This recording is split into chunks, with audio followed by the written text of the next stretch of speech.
طب بص خلينا الاول، احنا لو رجعنا بالزمن لورا معاها هي شخصيا، انا اول مره يعني نتكلم انا وهي، لو الزمن رجع بيكي لورا هتهربي برضو؟ لا. انا هقول لحضرتك كانت الحل بتاع المشكله دي كان ايه؟ ان دور الرعايه في مصر والتضامن الاجتماعي والدوله لازم يبقى في بينهم ربط بصور البني ادمين اللي بيتم ايداعها دور رعايه. ما ده اللي عاوز اساله ليه؟ لحضره اللواء كنت هقول لحضرتك انه بنت خرجت راحت لدار رعايه، دار الرعايه عارف تماما انه البنت دي عندها اهله هربانه من اهلها تمام. من اهلها، بقيت 5 سنين عندهم يعني اسهل حضرتك حاجه الحالة كانوا دي هي يتواصلوا مع بتداري. الشرطه مع الامن في المنطقه بتاعتها.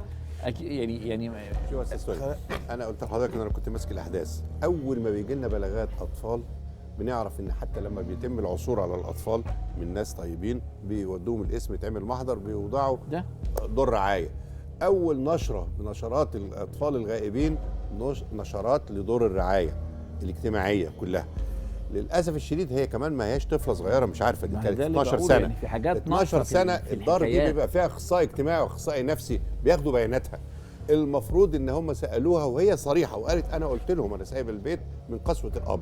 كان المفروض الموظفه اللي هناك لو كانت فعلا مهتمه بعملها، مش موظفه قوى عامله، لا اخصائيه اجتماعيه فعلا او اخصائيه نفسيه فعلا، كانت تتواصل على طول مع الشرطه ومع المركز اللي فيه اهليتها، وكانوا يسلموها في خلال يومين 3 طبعا بالكتير قوي يعني لاهليتها. واحده بالسن ده تبقى 5 سنين في دار رعايه، والدار عارفه انها هربانه من البيت وعارفه اهلها وعارفه من اول يوم هي عارفه في اهلها حاجه ومديه يعني في بياناتها علامات كامله. استفهام كتير، على علامات الاستفهام انه ممكن تكون الحكايه فيها حاجه ناقص اللي بتقولها دينا، او في حركه الاهمال اللا طبيعيه اللي موجوده عبر موظفين غير مسؤولين بس لانه رايحين علشان المرتب اخر الشهر ومستقلين على اي حاجه توني انت عارف يا توني، انا اسف، احنا مرجعين اطفال بقالها 3 و5 و7 و9 سنين في دور رعايه.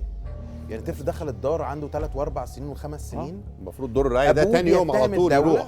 ابوه ماشي بيتهم الدوله ليل ونهار ان ابني مخطوف وانتم مقصرين في حقه، والحقيقه مش كده. الحقيقه ان الدوله مقصره طبعا، ولكن مقصره في ايه؟